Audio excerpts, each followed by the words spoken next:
Лекцыя другая з цыкла, прысвечанага 110годдзю кнігі Элізы Ажэшкі «Глорія Віктіс». Лекцыя называецца «Афіцэр, Гекуба, Бог ведае хто». Такі нібы пералік персон, але гэта пералік назваў цэнтральных навел, трох навел, якія размяшчаюцца, калі іх чытаеш, яны размяшчаюцца ў адваротным парадку, такі рэверс адбываецца.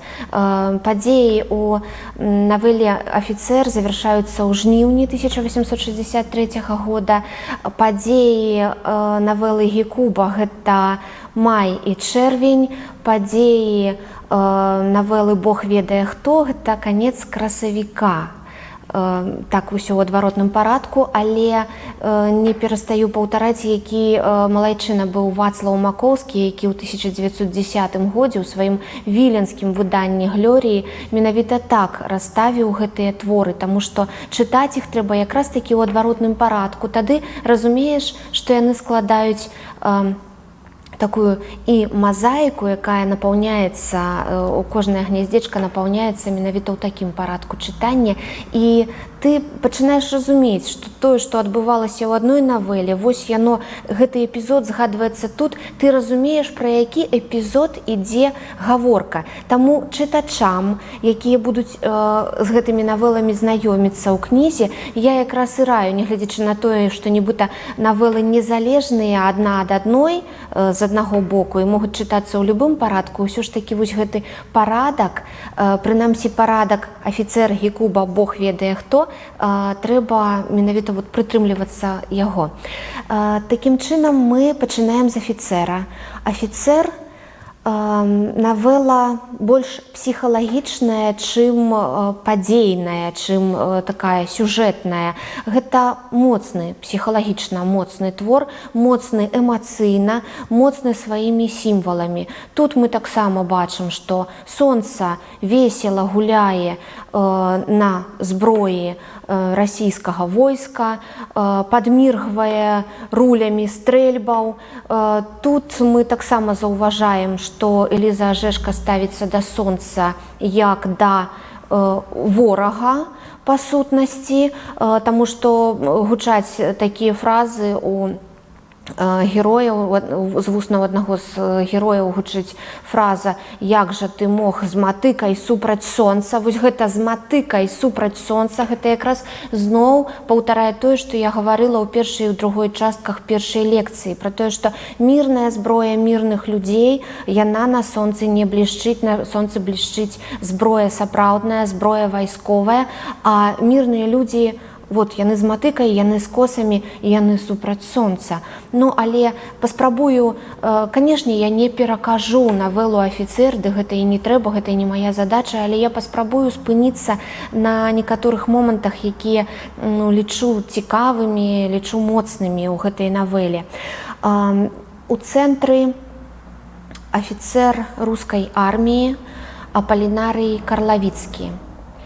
І яшчэ адзін Апалінарый Карлавіцкі, яго стрыечны брат, студэнт. Афіцэр з'яўляецца ў самым пачатку, калі у доме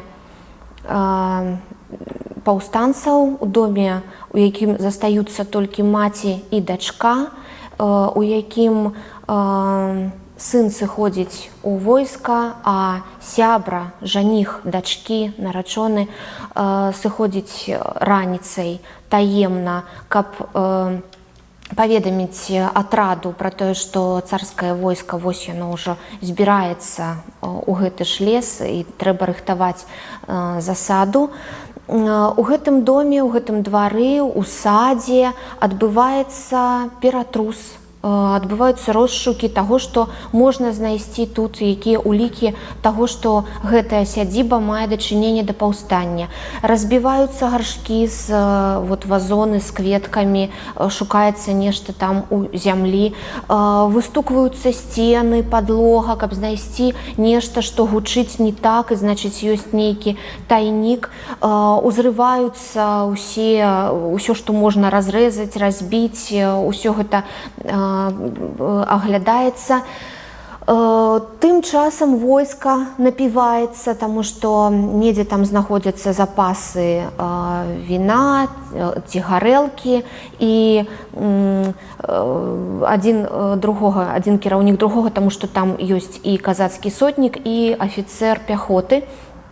Адзін другога пытаецца ці дазволіць ім выпіць, другі дазваляе, пусть п'ют, каб не было шкоды, але чаму афіцэр дазваляе ім выпіць? Таму што ён разумее, што расійскае войска баіцца ісці ў лес. Гэта так ярка паказана такімі простымі словамі. У іх пачынаюць змагацца дзве сілы. У кожным з гэтых тых, хто пойдуць зараз на падаўленне паўстання, пойдуць зараз у лес, дзе паўстанцы, у іх змагаюцца дзве сілы. Жывёльная сіла, якая абуджана вот гэтым алкаголем, і яны гатовыя рабіць што заўгодна з гэтай сядзібай і з людзьмі, якія тут засталіся, старая жанчына і маладая дзяўчына. І адначасова іх вельмі палохае, і таксама такая жывёльны страх, жывёльная сіла страху ад блізкага лесу, у які ім вось зараз давядзецца ісці, і хто ведае, які лёс чакае іх. Мы гаварылі пра тое, што паўстанцы малалікія ў сваіх атрадах, а войска, якое кінута на падаўленне, шматлікае, і оно перавышае па колькасці, але не перавышае па мужнасці. І тут Эліза Ажэшка паказвае, што вось яна мужнасць. Але афіцэр Апалінарый Карлавіцкі абараняе. Ёсць імгненне, калі маці просіць яго заступіцца за дачку, таму што над дачкой пачынаецца самы сапраўдны п'яны здзек, і афіцэр абараняе дачку і маці і супакойвае гэтых людзей. Калі маці звяртаецца да афіцэра з просьбай: скажыце, як вас завуць, з падзякаю, з сапраўднай шчырай падзякай, з просьбай адказаць, як яго завуць, афіцэр не адказвае. Што вам мая фамілія? Гаворыць ён па-руску. І ў гэты час казацкі сотнік так яхідна ухмыляецца, таму што ён ведае, чаму афіцэр не хоча прамаўляць сваё прозвішча і імя, таму што яны польскія, таму што гэты афіцэр паляк па нацыянальнасці.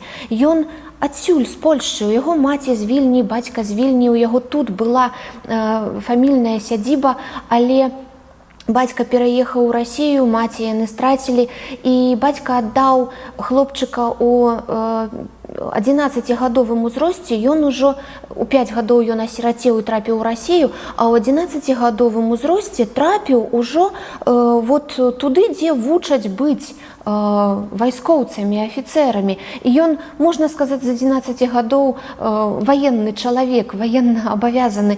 І рускую мову ён цудоўна ведае, польскую мову ён амаль забыўся. Ён вельмі не хораша, яго мала атрымліваецца гаварыць па-польску, але ён паляк. Апалінарый Карлавіцкі, гэта гучыць, гэта выдае яго адразу як паляка. І ён, менавіта трапіўшы сюды, адпраўлены сюды, на гэтую тэрыторыю, на падаўленне паўстання супраць уладаў расійскай імперыі, супраць гэтай палітыкі, ён вымушаны старацца, і ён так і гаворыць, ён вымушаны старацца нашмат больш, чым любы іншы афіцэр, таму што ён паляк, і ён на гэтай тэрыторыі супраць палякаў, якія паўсталі. І таму ён вельмі стараецца, але яго старанні вельмі спецыфічныя.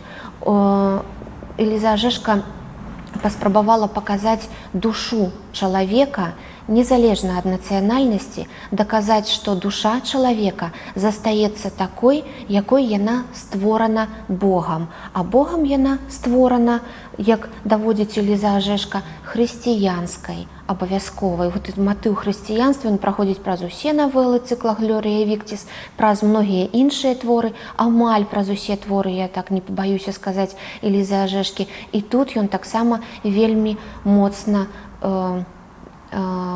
прадстаўлены. Другая частка заводзіць нас, чытачоў, у лес, у якім вось гэты чалавек, яго завуць Александр Авіч, вяртаецца з атраду, куды ён прынёс вестку пра тое, што набліжаецца расійскае войска да лесу. Ён вяртаецца і губляе дарогу. Ён заблукаў, шчыра кажучы, ён заблукаў. Яму тлумачылі пасля якой павароткі. Туды ён нармальна даехаў, назад не. Ён на кані, без зброі, і ён думае, што ён будзе рабіць, а ён ужо чуе, што па лесе ўжо ёсць такія характэрныя гукі, і ён думае, што ён будзе рабіць і што ён будзе гаварыць, калі ён сустрэнецца з расійскім войскам. Першае, ён разважае, што ён папросіць свайго каня Перуна, каб ён нёс яго як мага хутчэй, каб ён не трапіўся ні ў чые рукі. Другое, калі ён усё ж такі трапіцца ў рукі расійскага войска, ён будзе гаварыць, што ён спачатку ён падумаў на паляванне, але без зброі. Думае, значыць, скажу, што так, на шпацыр для мацыёну, як любілі гаварыць у іх доме.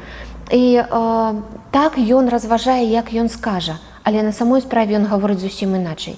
Першы, каго ён сустракае, гэта афіцэр Апалінарый Карлавіцкі. Карлавіцкі, пакуль яшчэ ніхто іх не чуе, гаворыць гэтаму чалавеку: калі ласка, хутчэй, уцякай адсюль. Што за неразумныя людзі, самі сабе праблемы шукаюць. Ён спрабуе выратаваць гэтага Александра Авіча ад вот такога лёсу, які можа яго чакаць, ад арышту па меншай меры, а то і ад смерці. Але не паспявае Александр Авіч з'ехаць, як з'яўляецца ўжо і казацкі сотнік, і яшчэ некалькі чалавек, і ідзе ўжо зусім іншая размова. У яго пытаюцца: адкуль ты, куды? Ён адказвае: са свету і ў свет. Ён спрабуе агульнымі фразамі абысціся. Калі ў яго казацкі сотнік пытаецца: хто ты? Ён адказвае: я чалавек. Калі казацкі сотнік гаворыць яму: чалавек, значыць, не малпа. Гэта, безумоўна, паварочвае яго настрой у іншы бок. І калі яму прама ў вочы Александру Авічу прамаўляюць: мы ведаем, ты з атрада, ты перадаваў вестку і гэтак далей, такім чынам яны як бы правакуюць яго на нейкі іншы адказ, на нейкую абарону. Я прагульваўся для мацыёну па лесе, вот катаюся на сваім кані Перуне. Ён мог бы, Александр Авіч мог бы так адказаць, але ён сказаў: так, я з атраду, я перадаў гэтую вестку. Ён прызнаецца ў тым, што ён зрабіў. І калі казацкі сотнік пытаецца яго: значыць, ведаеш, дзе знаходзіцца атрад, значыць, зараз нас туды правядзеш. І тут Александр Авіч адказвае: не. Можаш забіць мяне, але дапусціць, што я магу быць здраднікам, не можаш. І Апалінарый Карлавіцкі думаў, што ён гэта падумаў, на самой справе ён гэта прамовіў. Сам не заўважыў, як ён прамовіў слова «маладзец». Потым ужо, калі Александр Авіч арыштаваны, трапляе ў турму, Александр Карлавіцкі, Апалінарый Карлавіцкі прыходзіць да яго у камеру. Вот яшчэ магутны момант. Дазвольце ўвайсці, афіцэр вязню, дазвольце ўвайсці, дазвольце прысесці. Александр Авіч адчувае, што адбываецца нешта неверагоднае. Яму дазваляюць чытаць кніжкі, яму прыносяць у камеру кніжкі. Ён чытае, яму дазволілі сустрэцца з нявестай і з маці, з тымі самымі, якіх абараняў афіцэр у самым пачатку навелы. Яны прыходзяць да яго, і маці была супраць таго, каб яны пажаніліся з Тосяй, Тося і Александр Авіч, таму што яны Яны крэўныя. Тося таксама мае прозвішча Авіч. І Тося Авіч сустракаецца ў іншых навелах. І Александр Авіч, як вясёлы Алесь, таксама сустракаецца ў іншых навелах. Маці дазваляе ім заручыцца, і нібыта заручаны адбываюцца ў гэтай жа камеры. І потым, калі прыходзіць афіцэр, наведвае чарговы раз Александра, ён пытаецца: ну што, бачыўся пан са сваімі роднымі? Так, бачыўся, нават з нявестай заручаныя адбыліся, і нехта кнігі прыносіць, і я, маўляў, здзіўляюся. А афіцэр хітравата ўсміхаецца і нарэшце гаворыць, што я маю такія плечы, якія дазваляюць мне гэта зрабіць. Плячыма гэтымі ён называе чалавека, высокапастаўленага чалавека, імя якога ён не можа назваць, але аднойчы ён выратаваў жыццё гэтаму чалавеку, і таму цяпер ён мае такое маральнае права папрасіць. Ён сказаў, што Александр Авіч яго стрыечны брат, ён як бы парадніўся, і таму ён можа такія палёгкі для вот гэтага арыштанта, для гэтага вязня зрабіць. Авіч пытаецца, за што, чаму.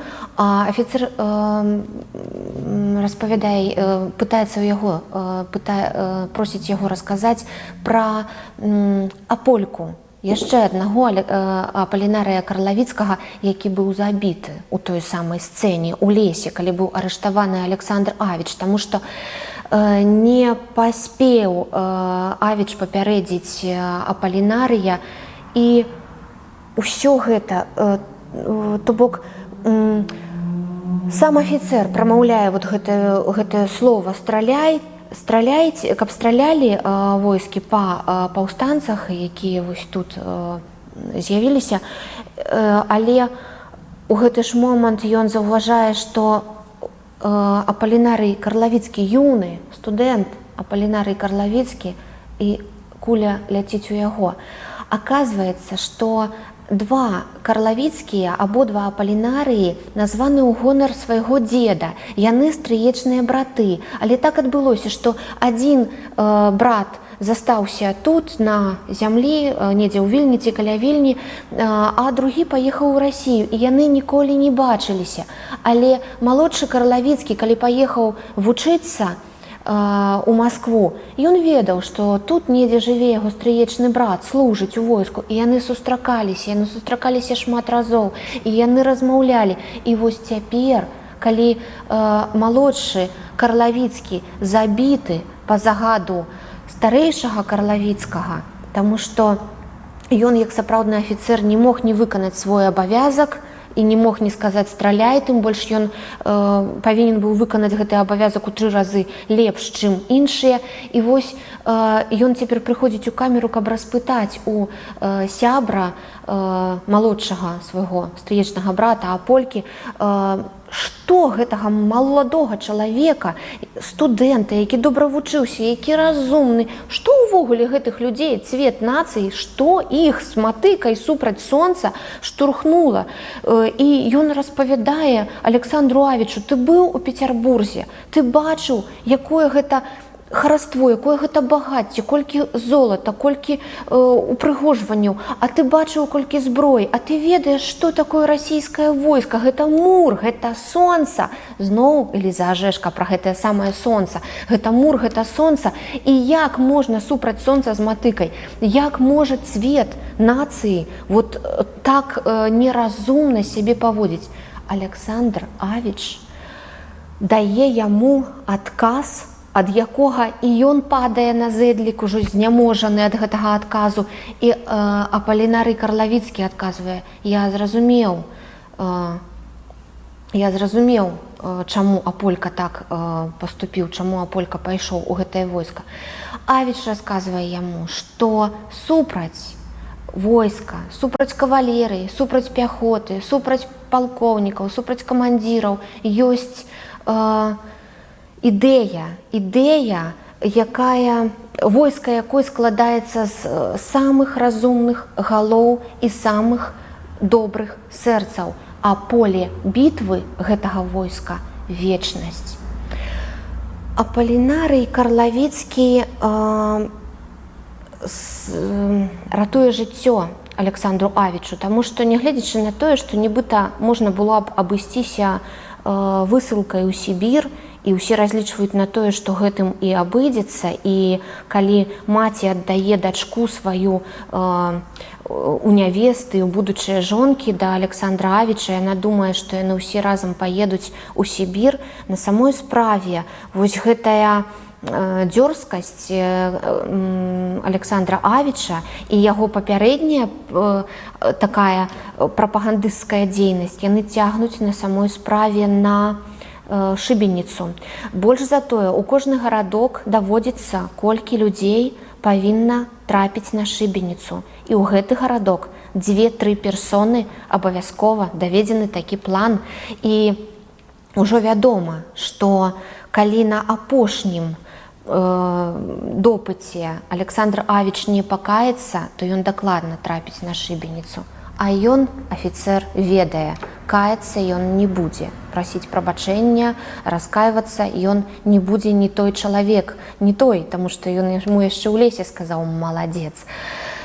І ён вырашае па-іншаму гэтае пытанне. Ён робіць усё так, каб менавіта ён вёў Александра Авіча на апошні допыт у будынак, гэта ў розных будынках, вязніца і месца, дзе праводзіць допыт, каб менавіта ён яго канваіраваў да гэтага месца. На самой справе яны ідуць у зусім іншае месца, яны выходзяць за горад, і Апалінарый Карлавіцкі дае магчымасць Александру Авічу, паведамляе, што вось там стаіць карэта, там і маці Тосі, і сама Тося, і грошы, і ўсё для таго, каб як мага хутчэй даехаць да мяжы, і дзе можна будзе ўжо быць у небяспецы. Александр Авіч, мала што разумеючы, што адбываецца, просіць Апалінарыя Карлавіцкага ехаць разам з імі. Апалінарый Карлавіцкі адмаўляецца, гаворыць, што ты думаеш, я такі неразумны, я і для сябе прыдумаў рашэнне. Ён супакойвае Авіча, але рашэнне, якое ён прыдумаў для сябе, зусім не тое, пра якое падумаў Александр Авіч. Гэта зусім іншае рашэнне, але я не буду апісваць фінал гэтага твора, таму што мне вельмі хочацца і вельмі спадзяюся, што сучасныя чытачы яшчэ здольныя плакаць над старонкамі кнігі. Другая навела з тых, якія мы сёння ў лекцыі разглядаем, называецца «Гекуба». Тут мы маем дачыненне да вот гэтай любові Элізы Ажэшкі да міфалогіі, да старажытнай Грэцыі, старажытнага Рыма і гэтак далей. Мы ведаем, хто такая Гекуба. Гэта персона, якая плача над сваімі забітымі сынамі і палоненымі дочкамі. Так вось, гераіню звалі не Гекуба, яе звалі пані Тэрэза, і не толькі пані Тэрэза з-за таго, што за яе невыносны, можна сказаць, характар. Яе называлі Віраго, але, Мегера, але на першай жа старонцы Эліза Ажэшка піша, што вельмі хутка яна павінна была набыць сабе іншую мянушку Гекуба. Пані Тэрэза гэта якраз вот і ёсць тая ажэшкінская жанчына. Па аналогіі з тургенеўскай барышняй у нашай літаратуры павінна існаваць такая ажэшкінская жанчына. Гэта жанчына, якая абавязкова нешчасная ў сваім шлюбе, якая абавязкова або не мае зусім мужа, або мае мужа. Вот зараз я паспрабую працытаваць, як Эліза Ажэшка у пачатку гэтага твору прадстаўляе мужа пані Тэрэзы, мужа Гекубы. Спачатку ён быў лайдаком і марнатраўцам, потым гультаём і аматарам пажыць за чужы кошт, а потым ён памёр і пакінуў яе удавой. Вот муж пані Тэрэзы Сапраўды гуляка, лайдак, марнатраўца, ён час ад часу наведваўся дадому, але вельмі хутка дома яму надакучвала, і ён далей па розных гасцях, па розных шматлікіх родзічах, сваяках і знаёмых, сябрах вельмі падобна паводзіць на сябе Баляслаў Кірла ў рамане «Над Нёманам», і таму і Марыю Кірлаву мы таксама можам назваць ажэшкінскай жанчынай. Яна, ажэшкінская жанчына і пані Тэрэза адначасова, яна мае на сабе сляды былой прыгажосці. Яна заўсёды прыгожая, ажэшкінская жанчына заўсёды прыгожая, але ад гэтай прыгажосці застаюцца сляды, таму што на самой справе на долю гэтай жанчыны выпадаюць розныя выпрабаванні і пакуты, якія яна павінна праходзіць праз іх адна, сама вырашаць адна ў адзіноце. І пра пані Тэрэзу Эліза Ажэшка піша, што вельмі хутка па гэтаму паселішчу пайшла такая чутка, што, маўляў, пані Тэрэза страціла форму. Вельмі па-сучаснаму гучыць, сёння гэта ў нас як дачней да фітнесу страціць форму, набыць форму. Гэта ў час Элізы Ажэшкі таксама гучыць. Пані Тэрэза страціла форму, стала нейкай квадратнай, мышцы ў яе так разрасліся, і яна, і паходка яе, і ўсё, што ў ёй ёсць, і яна яшчэ і не сочыць за сваёй вопраткай, не сочыць за тым, як яна выглядае, у яе спадніца з аднаго боку даўжэйшая, з другога карацейшая, і ёй не важна, абсалютна не важна, як яна выглядае, страціла форму, і Эліза Ажэшка піша, што яна стала такой квадратнай, што яна набыла такія мышцы, якія, можна пераапрануць яе, і гэта будзе мужчына. Таму што не адзін раз Эліза Ажэшка ў сваіх творах расказвае, калі яна расказвае пра вялікія рукі, калі яна расказвае пра шырокія плечы, яна заўсёды расказвае, што таму вялікія рукі, што шмат што могуць зрабіць і прытуліць могуць, і пашкадаваць, і выратаваць, і гэтак далей, а плечы шырокія, таму што шмат што на гэтыя плечы звальваецца і цісне, і таму і пані Тэрэза губляе форму. А пані Тэрэза засталася пасля смерці мужа з кім? Ён паехаў на паляванне, захварэў, прастудзіўся, захварэў і памёр. Яна застаецца з дзецьмі, іх у яе 6. Яна вымушана пераехаць у маленькі фальварак, і ўсё яна робіць сама, так, як і усе астатнія, хто ёй дапамагае. Яна ўсё сама, да яе спрабуюць заляцацца, дарэчы, мужчыны, можа жартам, можа сур'ёзна, а яна няма калі, няхай лепш мне пан тут насыпле аўса там ці чаго, бо калі не, нібыта мы, іх чытачы, хочам прачытаць далей пагрозу, а што ж, калі не, або калі не, бо я сядаю і з'язджаю, таму што мне няма калі. Эта фраза «няма калі» – гэта таксама фраза ажэшкінскай жанчыны. У яе 6 дзяцей. Старэйшы сын Юлік, ён студэнт, і, як многія студэнты гэтай вясной, ён прыехаў на канікулы, нават раней, чым канікулы, і не збіраецца вяртацца ва ўніверсітэт, таму што тут такія падзеі, таму што тут ідэі вартыя большай увагі, чым вучоба. І дачка, якой 18 гадоў, дачку завуць Інка, хаця на самой справе Міхалінка. Міхаліна ёй было дадзена імя, але яна фанабэрыцца, яна хоча быць такой.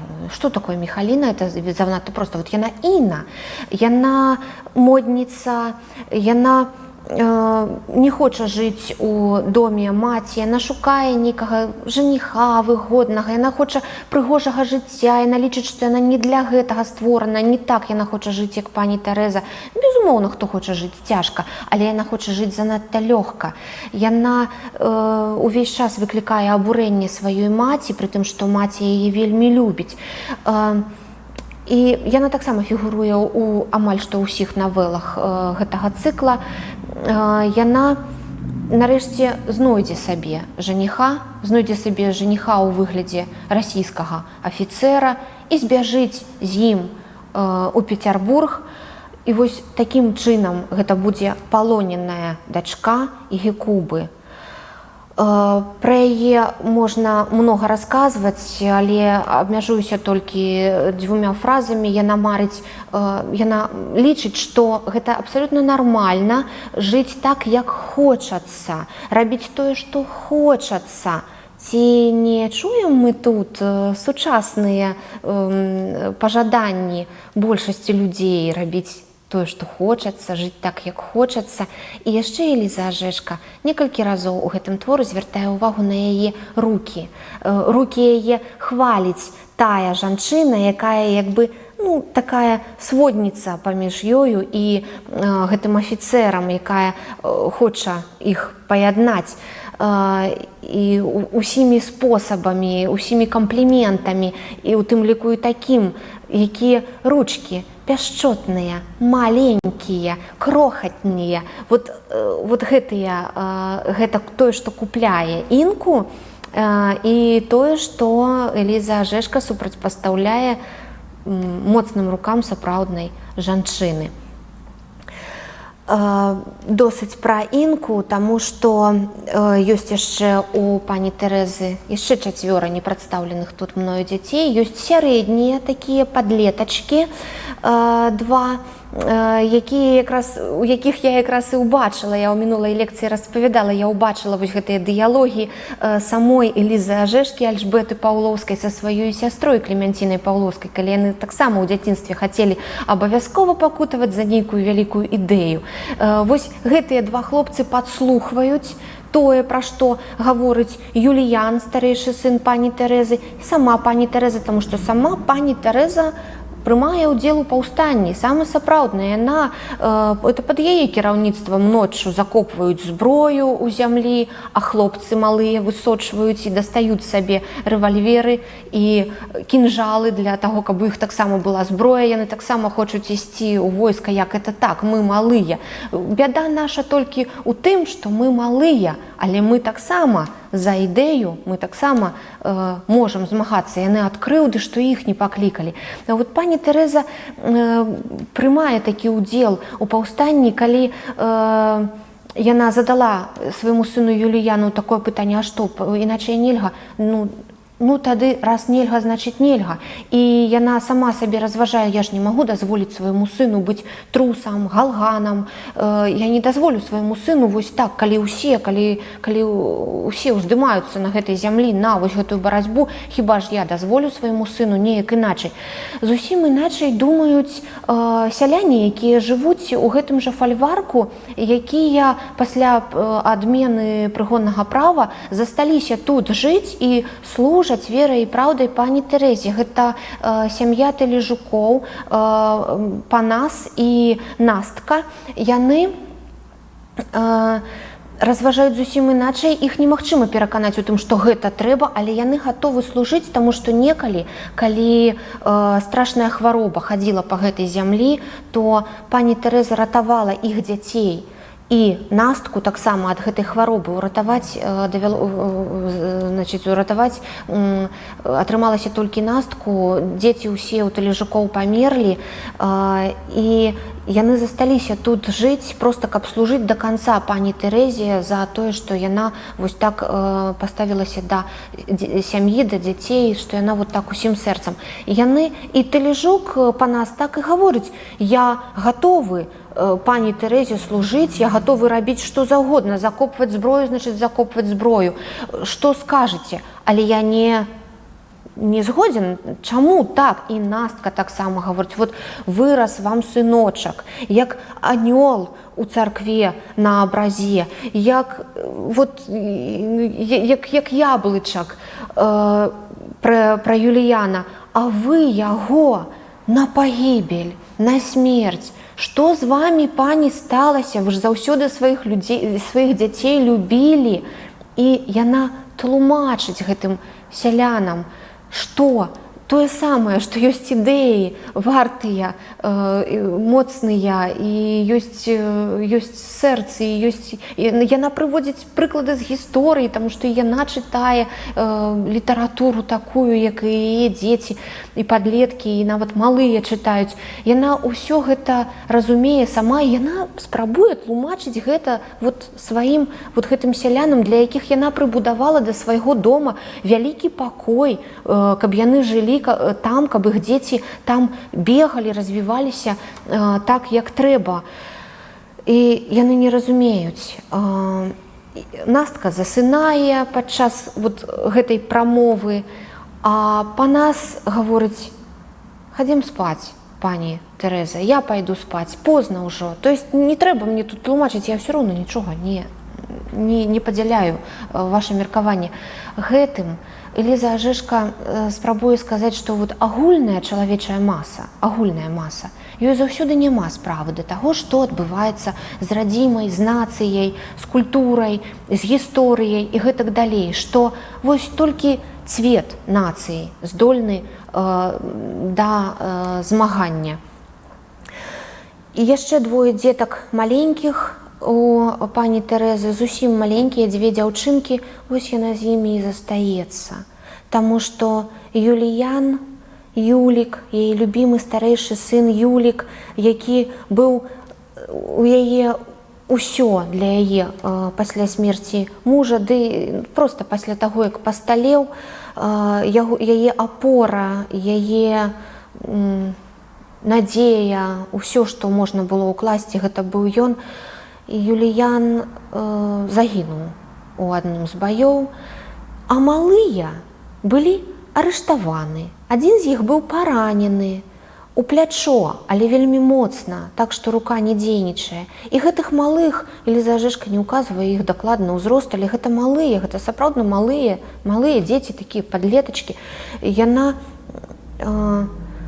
Яны арыштоўваюцца, адзін трапляе ў шпіталь, другі ў турму, яны плачуць, яна едзе ў горад, каб там пасяліцца разам з Інкай, бярэ Інку з сабою, таму што Інка не хоча заставацца на гаспадарцы, хаця мама хоча пакінуць яе даглядаць за малодшымі дзяўчынкамі.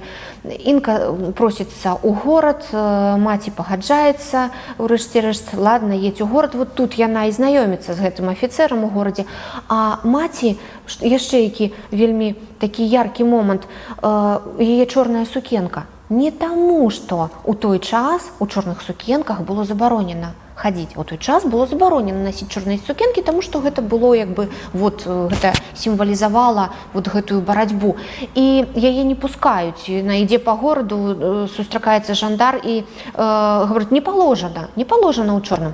Ах, не паложана, а можа у мяне іншай сукенкі няма. І яна ў парыве такім хуценька да бліжэйшай крамы пытаецца, ці ёсць тут якая-небудзь стужка любога самага яркага колеру, купляе сабе чырвоную стужку, пачапляе сабе тут на грудзі чырвоны бант, і з гэтым бантам, які потым ужо вісіць як толькі без ніякага ладу, і яна ў гэтай сукенцы чорнай з гэтым чырвоным бантам, ёй усё роўна.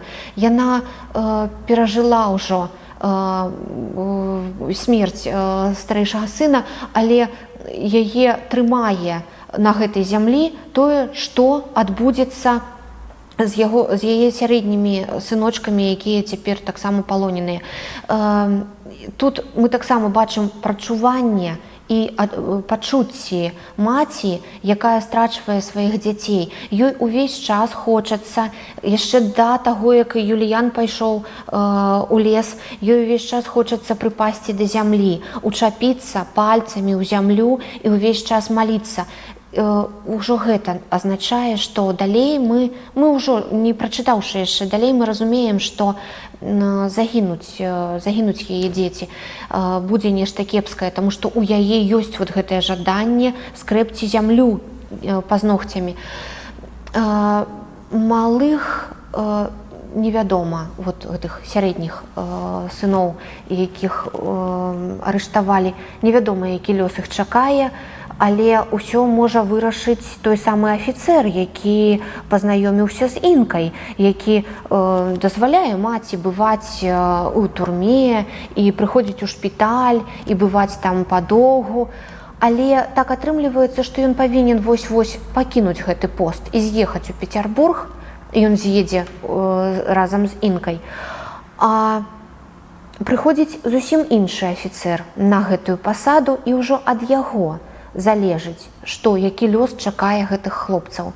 І ў канцы мы даведваемся, у канцы навелы, што гэтыя два хлапчукі-падлеткі трапляюць у Сібір. Іх не выратоўваюць, хаця гэта дзеці, абсалютнейшыя дзеці, удзел якіх у паўстанні гэта ўсяго толькі свавола, і ніхто не хоча гэтага разумець. І яны з'язджаюць на цягніку у Сібір, і пані Тэрэза Гекуба глядзіць ім услед, і ў яе застаюцца толькі дзве маленькія дзяўчынкі. Вось так, як сапраўдная Гекуба плакала над сваімі палоненымі дочкамі і забітымі сынамі. Вось гісторыя Гекубы. Гэта самы вялікі твор, дарэчы, у гэтым цыкле. Ён таксама вельмі моцны псіхалагічна. Гэта не проста аповед, гэта не проста сюжэт, гэта насычанае сімваламі чытанне. У адрозненне ад навел «Афіцэр» і «Гекуба» навела «Бог ведае хто», па-першае, нашмат меншая, па-другое, гэта храналагічна самы пачатак, самае першае, што адбывалася. Па-трэцяе, гэта, можна сказаць, гумарэска. Гумарэска, у якой, тым не менш, прачытваецца прысвячэнне пасіянарнасці. Аднак пра ўсё па парадку. У самым пачатку Эліза Ажэшка, як аўтарка гэтага аповеду, піша: «А цяпер раскажу табе з гэтых падзей гісторыю смешную». І адразу ж папярэджвае пытанне магчымага чытача і пытанне суразмоўцы, таму што, як памятаем, Эліза Ажэшка нібыта распавядае зімовымі або восеньскімі вечарамі пра тое, што адбывалася ў тыя часы, ў 1863 годзе. І яна піша: «Ты спытаеш, як пасярод такой трагедыі смех? А ўсё бывае ў нашым жыцці. І няхай ужо нехта іншы адрознівае мармур ад гліны, таму што побач з мармурам можа быць і гліна, і побач з бліскучымі перлінамі могуць быць ніткі, жамчужынамі могуць быць ніткі каралаў». Так яна супрацьпастаўляе. Ды і ўвогуле можна лічыць, што смех яна прадстаўляе як смех можа быць розным. Смех можа быць той, які надае жыццёвых сіл, як пісаў Кант, а ёсць гамерычны смех, зусім іншы. І вось яна распавядае: «Ох, і было ж нам за гэты смех, за гэтыя нашы жартачкі маладосці, былі мы пакараныя за гэта, маўляў, але так гэта ўсё ў пачатку пішацца, і потым яшчэ ў канцы, толькі ўжо з іншымі словамі, былі мы дзеля гэтага у гэтай нашым змаганні на агульную патрэбу, як у беларускай версіі, можна сказаць, на грамадскае шчасце, тое, што ў 19 стагоддзі называлася «Б'ен публік». Вот у гэтым змаганні за агульнае шчасце былі ж мы моцна крытыкаваныя, можна сказаць, бітыя. І вот ужо гэта прачытваецца не як нешта смешнае. І гэтыя словы вяртаюць чытача ў самы пачатак, дзе таксама гаворыцца пра тое: «Ох, і былі ж мы крытыкаваныя за гэтыя словы, за гэтыя дзеянні нашы, за тое, што яны ўчынілі».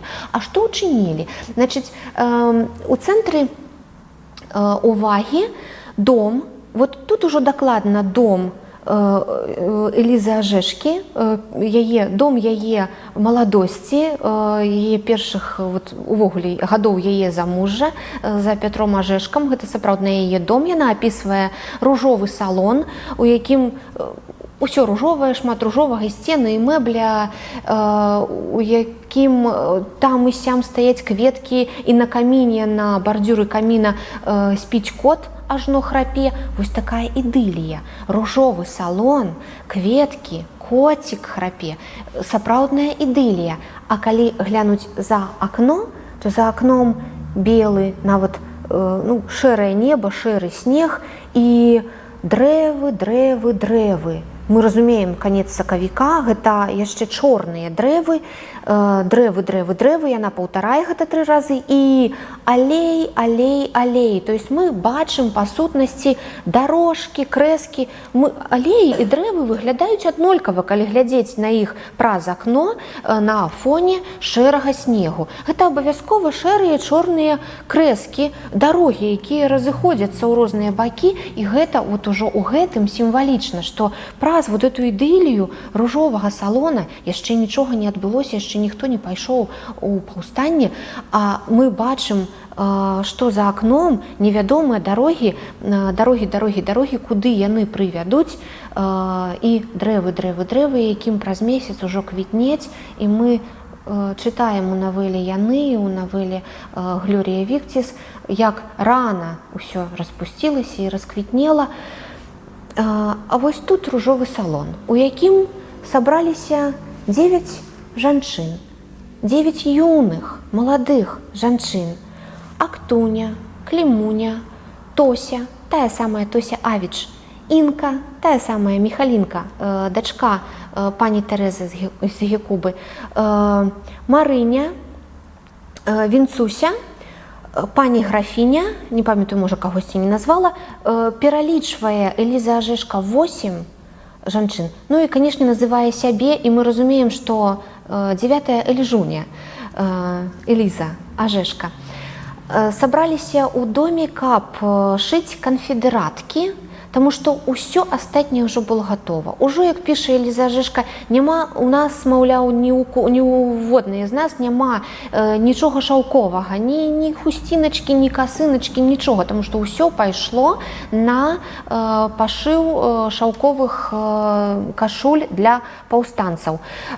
Цяпер засталося толькі рабіць корпіі, перавязачны матэрыял, і яны гэта таксама зрабілі, але вось да канца сакавіка ім трэба было пашыць канфедэраткі 100 штук, а ўжо канец сакавіка, а ў іх яшчэ нічога не пашыта, але не яны вінаватыя, таму што апушку авечую толькі цяпер даставілі. І вось цяпер яны 9 сабраліся тут, каб пашыць гэтыя 100 канфедэратак. У іх ёсць тканіна розных колераў, васільковая і такая бардовая і белая, і яны разважаюць пра тое, што это такая рознакаляровая, нешта такое, як квітнеючае поле або як сцяг, але вось гэтай апушкі, гэтай аўчыны на апрацоўку гэтых канфедэратак можа не хапіць, і ўвогуле трэба ўмець выкраіць, так скраіць, каб 100 штук атрымалася. Яны не ведаюць, як прыступіцца. Вінцуся ці Клімуня, каму першаму, каму лепш, а можа быць паклікаць Чарнісю. Мы памятаем Чарнісю з навелы яны, жонку лесніка, у яе таксама у войска ідуць і муж, і сын. Чарніся прыходзіць, думае, гаворыць, трэба тут памеркаваць, яны думаюць, як раскраіць, яны ўрэшце рэшты выразаюць, атрымліваюцца ў іх там не хапае, там 80 ці 70 з нечым, некалькі, больш за десятак, амаль 2 десяткі ім не хапае, каб пашыць. Яны думаюць, што рабіць.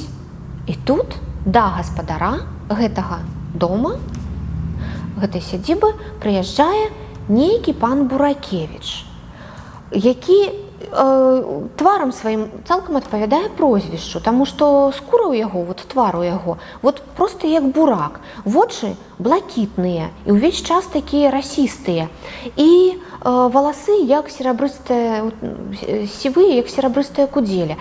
І Эліза Ажэшка апісвае, нібыта у бурак нехто ўваткнуў 2 расістыя незабудкі і паклаў гэта ўсё на блюда з серабрыстай кудзелі. І вось так выглядае твар. нейкага пана Буракевіча, і ніхто не ведае, хто ён такі ўвогуле. Ну, сусед, неяк нядаўна так з'явіўся, сям'і няма, ні жонкі, ні дзяцей, такі ўжо даволі сталага ўзросту. Увогуле невядома, хто ён. Падобна, што эканомскі сын, па тым, які ўзровень адукаванасці ў яго. То есть не самы разумны, ну але і не зусім ужо не адукаваны, падобна эканомскі сын. Расказваюць, што калі ён ідзе ў царкву, то так надушыцца, што аднойчы адна пані страціла прытомнасць і звалілася там у касцёле пад лаўку. Калі ён нешта расказвае некаму, то абавязкова прымешвае шельма, д'ябал, чорт і гэтак далей. Тут мы простасць, вот гэтую простасць заўважаем. І ўвогуле, калі вы заўважылі пра блакітныя, як незабудкі вочы, калі Эліза Ажэшка некаму з герояў сімпатызуе, калі яна хоча выказаць, што гэта станоўчы персанаж, яна абавязкова робіць намёк у выглядзе блакітных вачэй. Станоўчыя героі у яе заўсёды апісваюцца з блакітнымі вачыма. І калі яна на гэта робіць акцэнт, то так. І вось хто такі гэты Бог ведае хто? Яны яго так і называюць, Бог ведае хто. І вось ён прыехаў да гаспадара. Ён некалькі разоў раней прыязджаў, але толькі вырашаць нейкія справы з гаспадаром, і нават яго ім не прадстаўлялі ніколі. І нават жонка гаспадара, не знаёмая з ім блізка, не прадстаўлялі яго ёй і яе яму. І вось ён павесіў свой кажушок і размаўляе там недзе з гаспадаром у пакоі. І прыбягае у пакой, гэты ружовы пакой, дзе гэтыя 9 жанчыны, 10-я чарніся, прыбягае Марылька Ярашынская, Марыня Ярашынская. Гэта сапраўдны персанаж, гэта служанка Элізы Ажэшкі. Прыбягае і гаворыць, вот там ёсць кажушок, і я б адно крысо шах адрэзала б, і ўсё. А там бы што будзе, там будзем выбачацца, там дамо грошай, там тое-сёе. Яны ўсе пагаджаюцца. Але атрымліваецца, як у анекдоце. Давайте кату павесім званочак на хвост, і тады мы будзем заўсёды ведаць, мышы размаўляюць, тады мы будзем заўсёды ведаць, калі набліжаецца кот. І ўсе мышы абрадаваліся. А потым адна спытала, а хто павесіць званочак на хвост? Вось тут тое самае, да, хорошая ідэя, а хто пойдзе і адрэжа? І ну, рэшце-рэшт яны... Гэта ўсё апісваецца, дарэчы, з вялікім гумарам. Гэта чытаеш і смяешся ўвесь час. Гэта, ну, сапраўдная гумарэская, смешная гісторыя. Яны, рэшце-рэшт, вырашаюць, яны адразаюць, значыць, адно крысо, прыходзяць у свой пакой ружовы, раскройваюць, зноў яшчэ трохі не хапае. І ёсць версія, прапанова пайсці адрэзаць яшчэ. Але тут неяк так неўзабаве ўжо пачынаецца нейкі шум, нейкае недовольства, і ў пакою ўваходзіць гаспадар. Гаспадар знаёміць пана Буракевіча з гаспадыняй, апавядальніцай гэтай навелы, яна ж Эліза Ажэшка. І вот такая сітуацыя. Яны вымушаны, канешне, прызнацца, што гэта яны зрабілі, але яны зрабілі гэта для агульнага шчасця, на агульную патрэбу. І пан Буракевіч, Бог ведае хто, не кавее. Дык калі пані дабрадзейкі на такую справу, дык няхай гэтыя шэльмы-бараны будуць шчаслівыя паслужыць гэтай агульнай справе. Дык я ж ім д'яблам таксама не супраць гэта загадаць. Ён бярэ нажніцы і пачынае адразаць другое крысо, каб толькі таксама чым-небудзь паслужыць агульнай патрэбе для агульнага грамадскага шчасця. Бо сына ён не мае, сам ён ужо стары, каб ісці, але ён хоча, ён таксама хоча далучыцца, хоць як, для маці айчыны, хоць чым. І тупымі нажніцамі крамсае гэты свой кажух, прыгаворваючы, што ад шэльмы не хочуць рэзацца, от д'ябла, тупыя нажніцы, але ён шчаслівы, што вот гэтыя пані дабрадзейкі вось так і яго далучылі да гэтай справы. Што тут Эліза Ажэшка хацела сказаць гэтым Бог ведае хто? Я не ведаю, як гэты твор разглядаюць літаратуразнаўцы. Я ніколі не сустракала асобна канкрэтна артыкулаў літаратуразнаўчых, прысвечаных аналізу гэтага твора.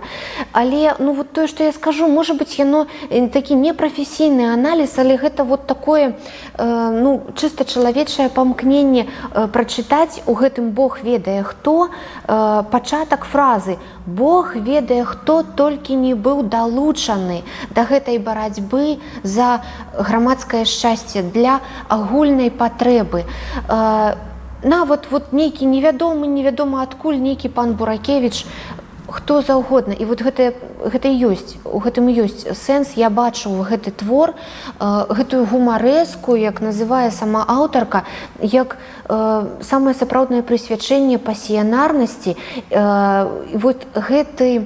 Гэты пасыл менавіта гэтай гумарэскі, гэтай навелы, ён можа быць самы моцны, таму што ва ўсіх астатніх усё відавочнае і ўсё патрыятычнае.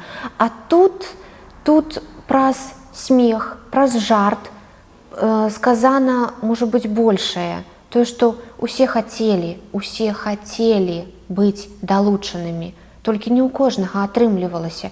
І ў пана Буракевіча таксама магло б не атрымацца. Так, як не атрымлівалася ў сялян, таму што яны не ведалі, што гэта значыць, таму што яны не разумелі сваёй будучыні, не бачылі яе проста ў сілу абмежаванасці свайго і мышлення, і адукацыі, і сацыяльнага становішча, статуса і гэтак далей.